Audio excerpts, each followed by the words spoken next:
Para estar claros con la noticia, 9:03 minutos de la mañana, por supuesto este resumen de noticias para que usted esté actualizado con lo que en la agenda coyuntural pues nos ocupa hoy. Gabriel, buenos días. Juan Camilo, muy buenos días para usted y para toda la audiencia. Un gusto estar aquí en Caracol. Ahora. Les prometimos abriendo la emisión que hoy va a ser una emisión muy enfocada en Venezuela. Sobre todo lo que está pasando, los ojos también están puestos allí sobre los presos políticos, la oposición, pero también la importante misión militar que se lleva a cabo sobre el Mar Caribe que ha activado el Pentágono allí en los Estados Unidos. A propósito de este tema, tenemos a Juan Camilo Merlano desde Washington. Juan Camilo, ¿qué es lo último que se conoce sobre esta misión militar? Adelante. Tocayo, ¿qué tal? Buenos días. Lo último que se conoce, bueno, son dos cosas concretamente. La primera es un nuevo despliegue de un buque, es el USS Lake Erie, que se encuentra en estos momentos en el Pacífico, transitando y lo que ha reportado en principio la agencia Reuters es que se dirige para ser parte de ese grupo de destructores, de grupo anfibio, de submarino que van a estar en las costas de Venezuela, en el Mar Caribe, en proximidades a las costas de Venezuela. Y sumado a ese nuevo buque también se desplegará, o bueno, más bien se está identificando el submarino con propulsión nuclear, que no se había dicho concretamente cuál era, es el USS Newport News. Este es un submarino es un submarino de ataque rápido, está equipado con torpedos, con misiles tipo Tomahawk, que son de largo alcance. Entonces, eso por un lado, deberían llegar a principios de la próxima semana, pero entonces, por el otro lado, está una actualización a partir de lo que han reportado autoridades en Curazao. Curazao, recordemos, es una isla, está tan solo 50 kilómetros de las costas de Venezuela, muy pegado. Ellos han dicho que en cuestión de 2 días llegarán allí a puertos en Curazao para abastecerse de combustible y de otros elementos. Los destructores estadounidenses que habían sido desplegados ya hace varios días, que se presumía que estaban allí en la zona, esta es la confirmación de que se encuentran ya en el Mar Caribe, el USS Jason Dunham, el USS Gravely y también se espera que llegue el USS Samson. Son los 3 destructores que estarán allí patrullando el Mar Caribe en inmediaciones a costas venezolanas, y se espera que también ya salieron hace 2 días de un puerto de Norfolk, aquí en Virginia, el grupo anfibio liderado por el USS Iwo Jima, que también comprende el USS San Antonio y el USS Fort Lauderdale. Entonces tendremos 3 buques que hacen parte del grupo anfibio, 3 destructores, otro buque crucero que es el USS Lake Erie, que fue el desplegado recientemente, el que confirman su despliegue recientemente, junto al submarino con propulsión nuclear, el submarino ofensivo. A eso se sumará aviones de vigilancia tipo P-8 y naturalmente en el marco de ese grupo anfibio pues están los 4.500 efectivos, entre esos un grupo especial de una unidad expedicionaria del Cuerpo de Marines que son 2.200 efectivos, junto a lanchas para desembarco, vehículos blindados, helicópteros tipo Osprey, y el Iwo Jima tiene la capacidad de transportar aviones de motor sencillo, de un solo motor, que son los AB-8B tipo Harrier, que estos tienen la particularidad de que pueden aterrizar de manera vertical. Pues ya van a bordo de este Iwo Jima y también estarán en el marco de todo este despliegue. Como ustedes pueden escuchar, es un despliegue masivo, sin precedentes en las costas de Venezuela, y que naturalmente el gobierno de los Estados Unidos está disfrazando para operaciones de narcotráfico, pero que es totalmente desproporcionado si se habla únicamente de operaciones de narcotráfico, y también teniendo en cuenta que por el Mar Caribe no es la principal zona de tránsito de cocaína o de drogas ilícitas hacia los Estados Unidos. Juanca, me da la impresión, ¿el despliegue aumentó en las últimas horas? Digo, ¿es más de lo que en un principio se comunicó? Sí, aumentó, por lo menos en el buque crucero aumentó. Ahora bien, hay ciertas dudas porque, por ejemplo, el USS Samson lleva muchos días en Panamá, se había dicho que iba a ser desplegado al Mar Caribe, pero sigue allí en Panamá. Entonces hay dudas de si va a ser reemplazado por otro buque, que es el USS Minneapolis, que se encuentra en Jamaica, allí en inmediaciones, o si el Lake Erie pues reemplazaría este USS Samson. Pero lo cierto es que en materia de anuncios sí es más. Claro. Habló la fiscal. Sí, habló la fiscal Pam Bondi. Estadounidense. Ayer, Sí. sí, recordemos que ayer se declaró culpable en una corte en Nueva York el Mayo Zambada, líder del cartel de Sinaloa. El cartel de Sinaloa es una organización que, según lo que ha dicho el gobierno de los Estados Unidos, está asociada con el cartel de los soles. El cartel de los soles se asocia con el cartel de Sinaloa para enviar drogas hacia los Estados Unidos. Se declaró culpable el Mayo Zambada y la fiscal Pam Bondi aprovechó para hablar sobre una perspectiva más amplia de toda la lucha contra carteles de narcotráfico. Dijo que no van a descansar hasta que lleven a todos los líderes a los cabecillas de carteles de narcotráfico ante la justicia aquí en Estados Unidos. Recordemos que para los Estados Unidos, Nicolás Maduro no es el presidente, sino el cabecilla de una organización terrorista como lo es el Cartel de los Soles.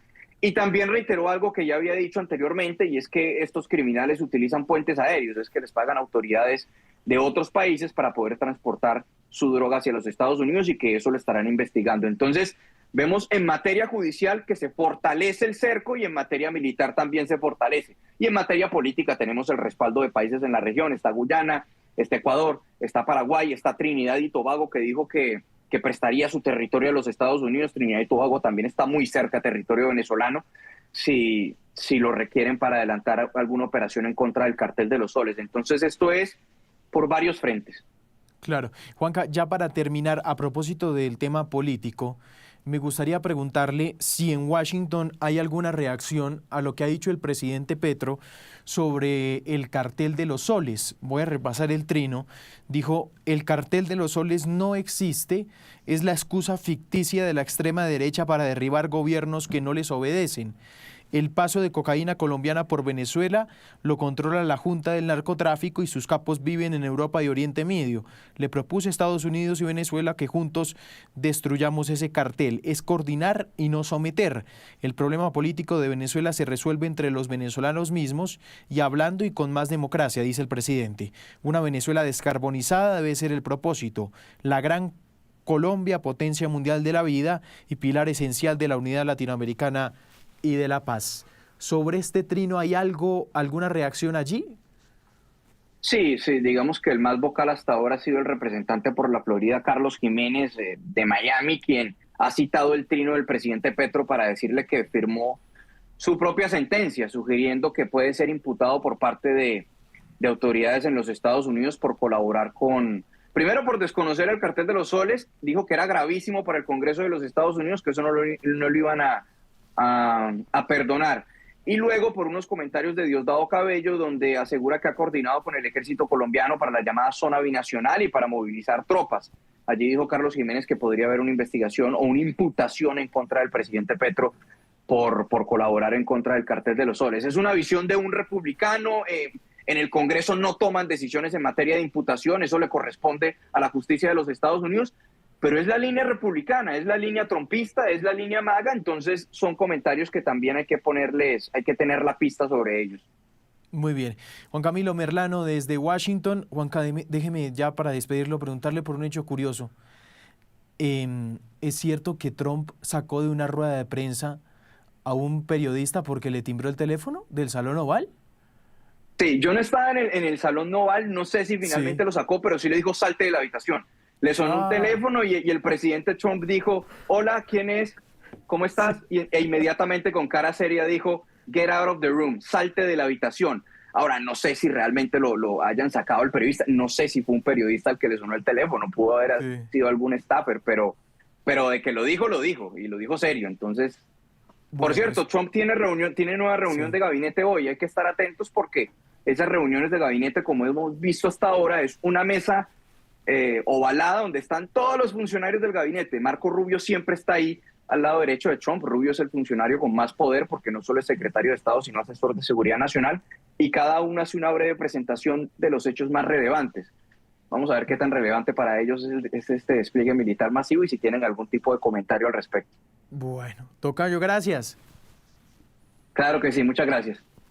Bueno, don Gabriel, muchos temas para analizar de lo que nos acaba de decir Juan Camilo. Mire que me llama la atención, el despliegue ha venido aumentando. No es el mismo que se dijo desde el primer día.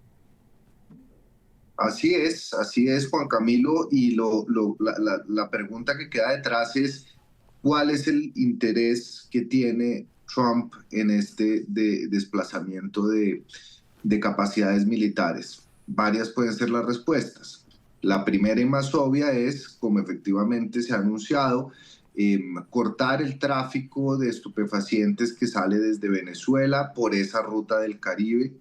Lo segundo es ejercer un poder disuasorio en contra de Venezuela y de los carteles de la droga. O lo tercero puede ser también, Juan Camilo, ir avanzando hacia la consolidación de una serie de circunstancias que, sumado a otros factores como la recompensa de $50 millones, que es la más alta en la historia de los Estados Unidos, las sanciones económicas, la presión política, la presión militar, llevar a que Maduro salga del poder. Y esto obviamente que tendría un rédito político para Trump internamente. Independientemente de cuáles sean las razones del despliegue militar, Trump va a poder sacar cara diciendo que ha disminuido el tráfico de drogas o que ha sacado a un dictador de un gobierno liberando al pueblo venezolano. En fin, yo creo que esto tiene una estrategia táctica, obviamente, asociada al tema del narcotráfico, que además es un tema recurrente dentro del discurso de Trump y dentro de su política exterior, y por el otro lado también, indudablemente, político. Lo que resulta curioso, Juan Camilo, y con esto acabo, es que el relieve que se le ha dado a este despliegue militar hacia las costas venezolanas ha sido, digamos, tomado con mayor atención y mayor nota aquí en Colombia. Ayer los principales diarios en Estados Unidos no abrieron con esta noticia, no fue titular, no fue portada. Sigue siendo algo para la política de los Estados Unidos, algo todavía lejano,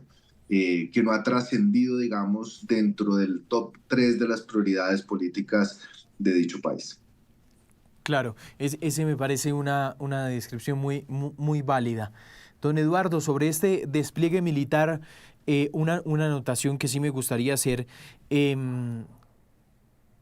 Algo, y hemos entrevistado aquí analistas de seguridad, de hecho, exmiembros de las Fuerzas Armadas allí en Estados Unidos, y nos han dicho, cuando Estados Unidos invade, nunca lo anuncia tanto, ¿no? Por si algo. Una invasión nunca tiene esta característica de demasiado anuncio, ¿no? Si ponemos la teoría de la invasión sobre la mesa. Claro, es que aquí digamos la gran inquietud y la gran incógnita que tiene Latinoamérica y el mundo entero es qué es lo que quiere Trump exactamente con ese despliegue de tropas, que ya nos estaba diciendo Juan Camilo, va a ser aún mayor de lo que ya se había anunciado, que era grandísimo. Es decir, el despliegue, como lo decía Juan Camilo, es sin precedentes, es absolutamente desproporcionado si lo que se pretende es luchar contra el narcotráfico. Evidentemente sobre la mesa, Juan Camilo, puede estar esa opción, aunque quizá lo que han dicho analistas y demás es la menos viable. Entre otras cosas porque con esas capacidades Estados Unidos, si quisiera hacer algo, eventualmente ni siquiera tendría que entrar a territorio venezolano, lo podría hacer desde aguas internacionales. Pero lo cierto es que esta mañana que conversamos con Julio Borges, uno de los líderes de oposición más reconocidos de los últimos años y además que tiene muchísimos contactos con diplomáticos estadounidenses, lo que ha planteado es que la estrategia puede venir más por el lado de ejercer una presión que prácticamente sea asfixiante y que de esta forma termine el propio chavismo resquebrajándose, generándose unas divisiones internas muy grandes, como lo que pasaría, por ejemplo, con cualquier cartel de las drogas, ¿no? Que terminan unos apeándose, perdón la expresión, unos con otros. Y no solamente eso, sino que eso también podría generar un ruido muy importante entre las fuerzas militares venezolanas, que dice Julio Borges, ya hay muchos grupos disidentes que evidentemente no lo hacen público, pero que hay un ruido de sables, según nos decía Borges, que podría también desencadenar en la salida de Nicolás Maduro del poder. Dice él, no, aquí no vamos a hablar ni de horas ni de días. De hecho, este despliegue militar se ha anunciado ya hace más de una semana y no hemos visto nada concreto, digamos, ahí en el Mar Caribe. Uno de los buques más grandes, por ejemplo, está parqueado hace rato ahí en Panamá. Entonces no sabemos exactamente cómo va a ser el tema de tiempo, si de pronto habrá una sorpresa, si de pronto habrá alguna situación, digamos, que no sea tan anunciada como usted lo está diciendo, pero digamos, como lo analizan desde el lado venezolano, es la posibilidad de que haya una presión militar mucho mayor por parte de Estados Unidos, pero pensando en que las acciones concretas provengan directamente o internamente desde Venezuela. Para cerrar este tema, a mí me gustaría tocar un último elemento de esta noticia sobre Venezuela y la oposición venezolana. Allá hay una discusión muy importante con el papel de Capriles y Tomás Guanipa en todo esto. Digo, es una oposición, esa de Capriles, reconocida por el régimen de Maduro, que de hecho en su gestión, pues ahorita lo comunicó Capriles, lograron la excarcelación de 13 presos políticos. Y ha dicho a través de una carta que pues, el tema de la invasión no es una buena idea. Por otro lado, la oposición de María Corina Machado obviamente está pidiendo desde hace ya varios días la libertad de Venezuela y que Venezuela sea libre. Una oposición que pues parece dividida, ¿no, don Gabriel? Pero esto no es nuevo, Juan Camilo, digamos, desde que la oposición es oposición en Venezuela con el chavismo, Leopoldo López, Enrique Capriles, Borges, María Corina Machado, es decir, todos los grandes líderes de la oposición, el mismo Guaidó, ellos han tenido diferencias y han tenido fracturas internas, pero lo que usted señala es muy cierto. Aquí hay dos tipos, a pesar de que hay muchos líderes opositores, la mayoría de los cuales está por fuera de Venezuela porque han sido presos y perseguidos políticos, pero lo que sí es muy diciente es que dentro de todo ese tumulto de opositores hay, si se quiere, como dos grandes categorías.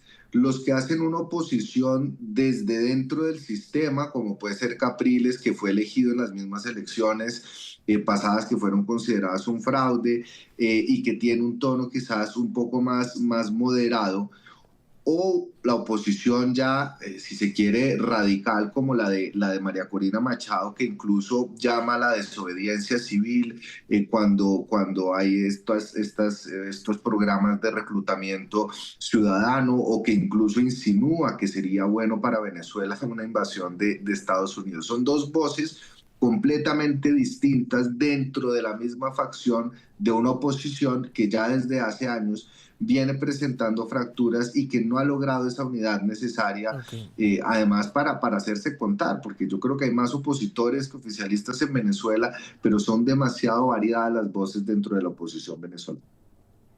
Sí. Y entre otras cosas, Gabriel, no ha pasado mucho porque pues básicamente ellos han hecho muchos esfuerzos y no ha pasado nada, ¿no? Entonces, estuvo ya ese último esfuerzo de María Corina casi que de poner en evidencia de que efectivamente hubo un fraude, mostrando como tal los papelitos de la gente votando y demostrando que hubo más del 80% de votos por Edmundo González, y eso tampoco sirvió.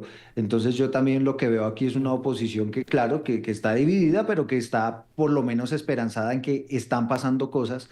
Y pues esas declaraciones y ese respaldo que ha dado Estados Unidos y Bernie Moreno diciendo que seguramente Nicolás Maduro no llega a diciembre, pues evidentemente hace que un sector muy grande de opositores pues tenga una enorme esperanza frente a lo que está ocurriendo. Muy bien, vamos 9:22 minutos de la mañana, seguimos con más información.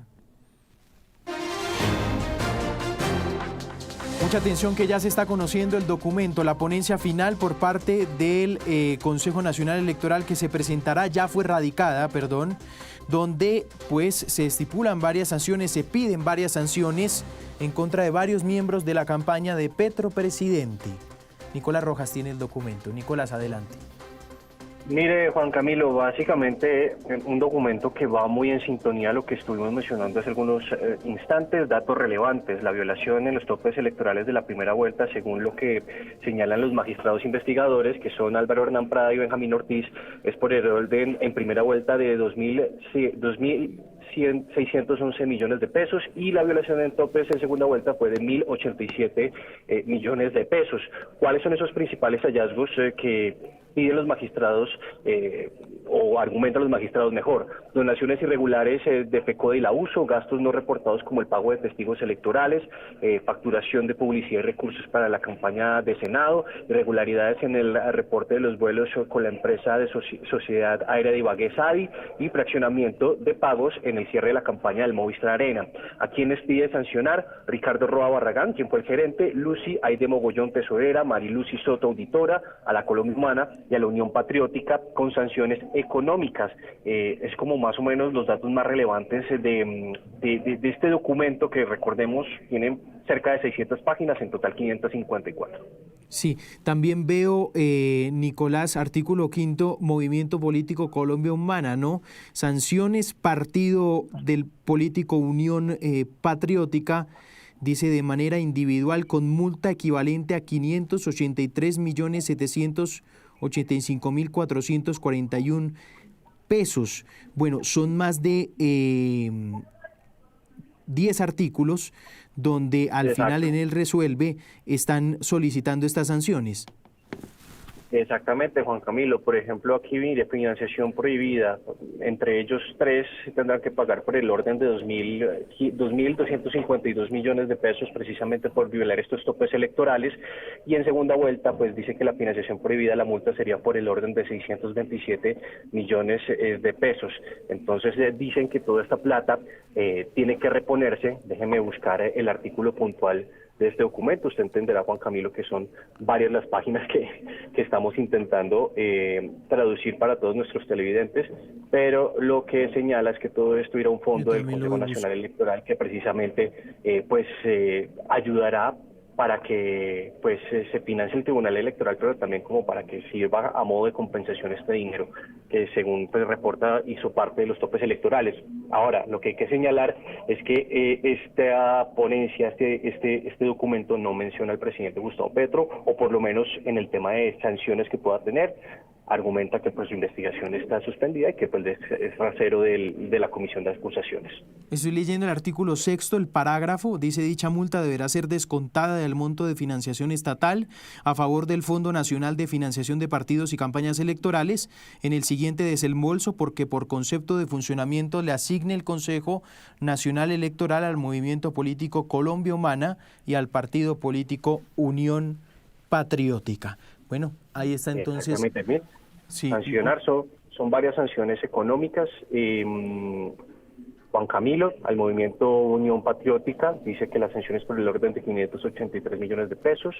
Y mire, el parágrafo: dicha multa deberá ser descontada del monto de financiación, que usted lo mencionaba, del Fondo Nacional de Financiación de Partidos y Campañas Electorales, pero recordemos que esto es si se vota positivo. Esto es solamente una primera instancia, por ponerlo así, porque la votación tendrá que ser entre todos los magistrados, que tendrán que reunirse en sala plena. Lo que va a suceder a partir de este momento, pues estábamos hablando con varios de ellos, es que ellos tienen que ser notificados de este documento, con sus equipos estudiarlos, y lo que nos dicen es que a partir de este momento, pues en cada sala plena, cada reunión que tiene el Consejo Nacional Electoral, que habitualmente son entre martes y miércoles, pues este texto tiene que ponerse a consideración, y si pues se corre la votación o decide ese día no votarse, pues cada uno tiene que argumentar el porqué. Sí. Nico, gracias. Entonces ahí está, se conoce ya el documento, los detalles de esta ponencia que se radicó ante el Consejo Nacional Electoral de la campaña Petro Presidente. 926, don Gabriel. Pues ahí está esta ponencia, como dice Nicolás, es muy importante la aclaración, sujeta a votación de los magistrados, ¿no? Sí, y aquí hay varias consecuencias, además del efecto político, sobre una ponencia que en todo caso Juan Camilo y Eduardo ya desde hacía meses se conocía hacia dónde iba, que había generado muchísima polémica e incluso acciones judiciales donde tuvo que intervenir la Corte Constitucional, el Consejo de Estado, por cuenta de que en el texto de la ponencia se incluyera también una sanción a Gustavo Petro, no como presidente, sino como candidato. Pero Juan Camilo, aquí hay varias cosas. Lo primero es que esto puede tener un efecto, además, de bola de nieve, que según los expertos podría afectar la unión de los partidos del pacto histórico de cara a la consulta interna de octubre, porque existe la teoría que los partidos que hayan sido sancionados no pueden hacer parte de coaliciones. Y recordemos que también en cabeza del Consejo Nacional Electoral está la decisión de permitir, sí, los 13 movimientos que hacen parte del pacto histórico se pueden fusionar en un solo partido. ¿Y por qué esto es importante?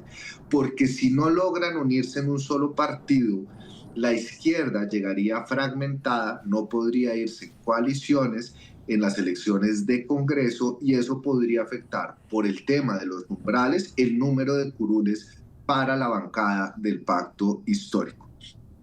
Lo segundo que hay que decir es que esta decisión pone, digamos, en aprietos si la sala plena del Consejo Nacional Electoral acoge la versión que se conoce, pone en aprietos al presidente de Ecopetrol, Ricardo Roa, que fue el gerente de la campaña y quien además tendrá que ser investigado por la Fiscalía, porque a partir del 2017 la financiación irregular de las campañas se entiende como un delito.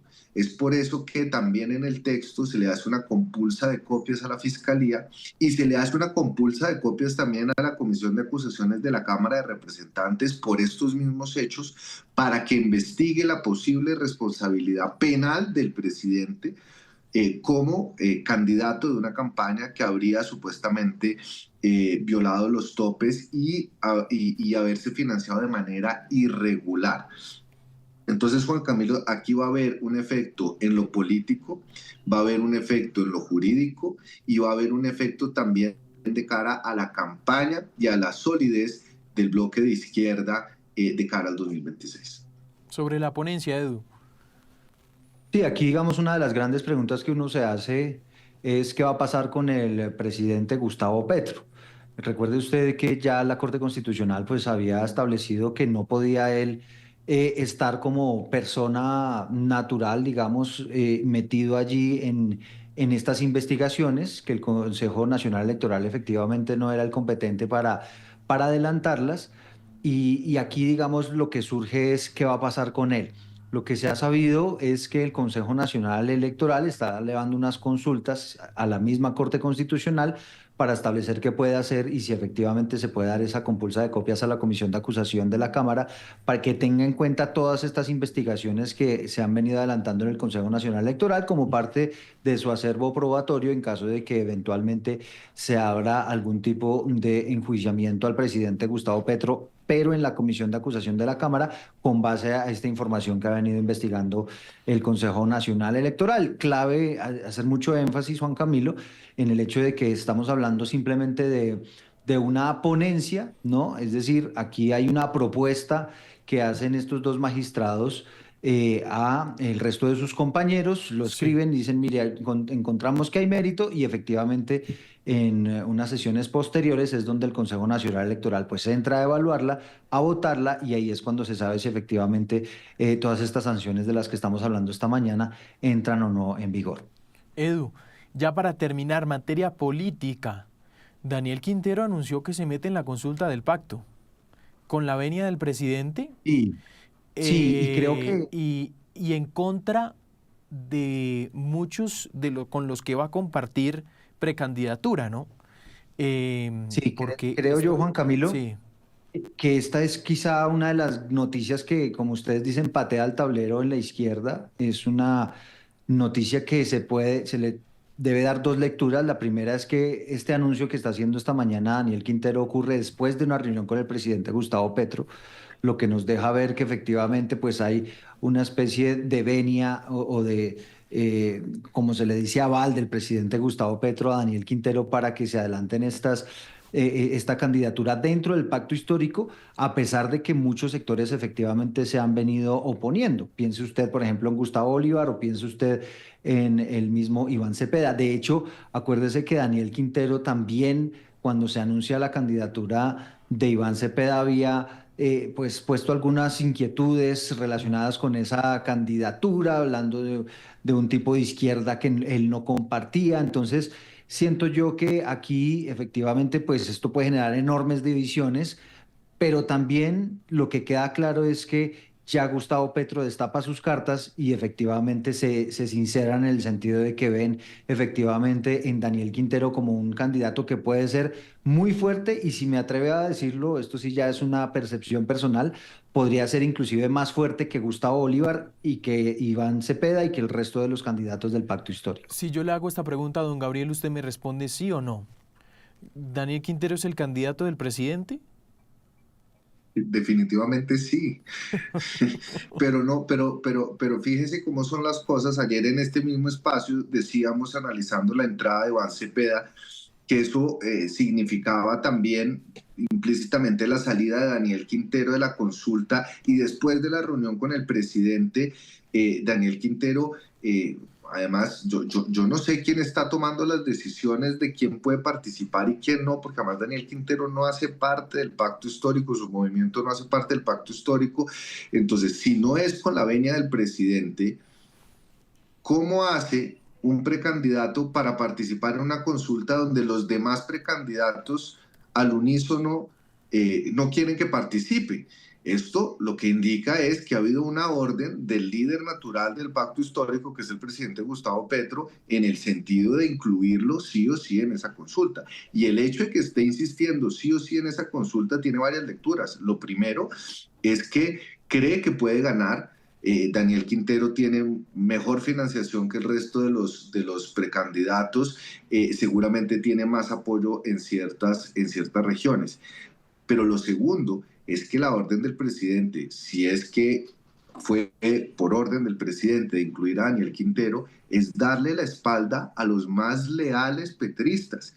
Susana Mohamed, Gloria Flores, Iván Cepeda, María José Pizarro. Quizás Daniel Quintero no sea el candidato de su corazón, pero la política que tiende a ser pragmática y guiarse por el principio del pragmatismo, de pronto el presidente Petro hace los cálculos y dice, prefiero tener a alguien que pueda llegar a la presidencia, que pueda llegar a competir en esa consulta amplia y renunciar quizás a los principios, a la lealtad política con las personas que han construido el proyecto de la Colombia humana y del pacto histórico. Entonces, sí me parece muy diciente. Definitivamente, el único que está defendiendo a Daniel Quintero dentro de las cabezas del pacto histórico es el presidente, porque todos los demás se han opuesto y con justas razones. ¿Cuáles han sido las razones, Juan Camilo? Que no ha hecho parte del proceso de construcción de partido y que está investigado por serísimos actos de corrupción, lo cual puede manchar, digamos, este proceso. Entonces, a mí sí me parece muy delicado y pues muy triste para los demás precandidatos del pacto histórico que se la jugaron. Ese último elemento como el más importante, ¿no? Creo que de las críticas de los precandidatos ha sido pues que es un señor imputado por la Fiscalía General de la Nación. Eduardo. Sí. No, les iba a decir simplemente que a pesar de todo eso, pues el presidente Gustavo Petro ya nos tiene acostumbrados a muchas decisiones que resultan absolutamente impopulares. Ocurrió con el regreso de Armando Benedetti al gobierno, el regreso de Laura Sarabia al gobierno. Es decir, el presidente Gustavo Petro no tiene muchos problemas con ese asunto del qué dirán. Pero lo que sí veo aquí, Gabriel, y solamente para complementarle un poco ese análisis interesante que usted estaba haciendo, es que Daniel Quintero, creo yo, comparte mucho más el ADN petrista, el ADN de Gustavo Petro, que todo el resto de los otros candidatos a los que a lo mejor el presidente ve un poco más tibios en aras de adelantar esa revolución, esos cambios de fondo que se requieren, y entonces ven en Daniel Quintero un hombre que ya anunció que si llega a la presidencia va a cerrar el Bolívar Congreso. Tibio, yo no sé, Susana al lado de Daniel Quintero, Tibio, perdóneme, Juan Camilo, al lado de Daniel Quintero, que ya anunció que cerraría el Congreso, que ya anunció que barajaría de nuevo, iría por una constituyente, por supuesto que sí. Es decir, es un extremo. Es que vea, sí, es que Juan, yo no puedo estar más de acuerdo con Eduardo en que, pues, si la propuesta de Daniel Quintero es cerrar el Congreso de una constituyente que podría incluso desembocar en una reelección del presidente Gustavo Petro, es decir, de este tipo, en serio, cuando dice que hay que resetear el sistema, se va a hacer elegir con propuestas de cerrar el Congreso de una constituyente. Bien lo señala Eduardo, eso puede ser mucho más atractivo para el presidente Gustavo Petro que ha propuesto la constituyente, que se ha peleado con el legislativo, con las cortes, con el empresariado, ¿no? Y es un tipo además que yo también creo que comparte esa capacidad de mover opinión, no necesariamente buena. El tema de la bandera ridícula en la Andi, mejor dicho, suelta bombas de humo constantemente y logra generar el debate. Pues vean, nos tienen nosotros aquí hablando de... Bueno, vamos a hablar ahora de Miguel Uribe Londoño. La candidatura también por la consulta del Centro Democrático, la precandidatura presidencial. Hoy a las 11:30 habla, dijo y anunció a través de sus redes sociales. Vamos a ver qué tiene por decir. La gran idea, Gabriel Eduardo, que tiene la oposición es al final hacer definir obviamente el precandidato del Centro Democrático, el candidato del Centro Democrático, e ir a una gran consulta todos para definir candidato único por parte de la oposición. Hay una cosa que uno encuentra más consenso, inclusive en María Fernanda Cabal, que ayer la entrevistábamos aquí en Noticias Caracol en vivo, y es toca unirse para ganar, dicen ellos. Es la única forma como podemos enfrentar a la izquierda en Colombia, ¿no? Sí, pero a ver, una cosa es lo que se dice de dientes para afuera y otra cosa es lo que se vive de puertas para adentro. Y yo creo que esto es un proceso que va por etapas. La primera etapa, que es la etapa del Partido Centro Democrático, que sabe que no llega solo. Y la segunda etapa es una etapa de alianzas y de apertura, si se quiere, a otras candidaturas en la consulta de marzo. Yo creo, y es mi impresión, Juan Camilo y Eduardo, que a pesar de que ha habido una voz unánime dentro del Centro Democrático para aceptar la precandidatura de Miguel Uribe Londoño, sí creó malestar. No tenían opción política de rechazar su nombre, no tenían, digamos, se hubiera visto muy mal, además cuando todavía hay una sensación de solidaridad y de indignación frente a lo que pasó con el senador Miguel Uribe, se hubiera visto como un acto mezquino rechazar la precandidatura de Miguel Uribe, además de desafiante con el presidente Álvaro Uribe, que fue el que digamos, cocinó la entrada de Miguel Uribe Londoño a la precandidatura. Pero entre líneas, con el tono de las entrevistas que han dado Paloma Valencia y María Fernanda Cabal, yo intuyo que hay una cierta molestia interna, que se sienten desplazadas después de años de un proceso de construcción de sus propias candidaturas, e incluso que sienten que no tienen la confianza del expresidente Uribe, a quienes le han sido leal como figuras fuertes con potencial de ganar la contienda. Es que vea, incluso el expresidente Uribe corrió el plazo de la encuesta que inicialmente tenía que ser en septiembre para diciembre, para darle 2 meses a Miguel Uribe Londoño que pueda hacer campaña, que se pueda hacer conocer, que pueda ir creciendo para que no se desinfle. Y eso pues va en detrimento de las reglas y de los acuerdos que habían tenido los precandidatos. Entonces yo siento que hay un malestar muy grande por dentro que no se dice, a pesar de que de dientes para afuera celebran y llaman a la unidad. Yo creo que hay una crisis interna muy grande dentro del Centro Democrático y eso en algún momento va a estallar. Don Eduardo. Aunque sabe que me da la sensación, Gabriel, que esa postergación, digamos, de las encuestas inclusive se dan por la petición de la propia María Fernanda Cabal, que en alguna entrevista lo dijo y decía, mire, es que claro, hacer la encuesta ahorita, cuando todavía está, digamos, en el ambiente todo lo que ocurrió con Miguel Uribe, de alguna manera nos pone a nosotros en desventaja y está bien que se postergue un poquito para que esa situación se termine de decantar y digamos, haya una consulta un poco más igualitaria, pero coincido completamente con usted en el sentido de que este nombramiento y esta postulación pues ha caído entre los otros precandidatos y particularmente Paloma Valencia y María Fernanda Cabal, como que sienten que el expresidente Álvaro Uribe no confía plenamente en ellas o por lo menos no comparte completamente lo que ellas están planteando y la manera como vienen adelantando la campaña y de alguna manera pues el expresidente Uribe quiere tener esa otra figura muy emblemática con mucho simbolismo, pero que al final cuando llegue el mes de marzo y se deban discutir algunas alianzas estratégicas con otros partidos afines, pueda hacer que en ese sentido Miguel Uribe Londoño pues pueda ser mucho más flexible que las otras candidaturas. 9:43, don Eduardo. Fíjese usted, A ver, Eduardo, que sí. esas coincidencias pasa lo mismo en el Centro Democrático que en el Pacto Histórico. Es decir, los candidatos más leales a los proyectos políticos que han estado cargando maletas durante años esperando su momento, están siendo desplazados por los dos líderes naturales, que esta contienda no va a ser entre Miguel Uribe Londoño y Daniel Quintero, la pelea de fondo está entre Uribe y Petro, y ambos, a su manera y por sus razones, están tomando decisiones incluso en Moviendo contra... fichas. Claro, incluso en contra de Bombo sí sus están fichas haciendo. más leales.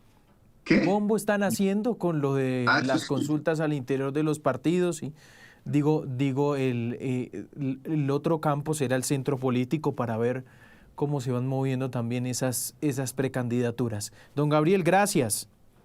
A usted, Juan Camilo, Eduardo, a toda la audiencia. Feliz día. Eduardo, un abrazo.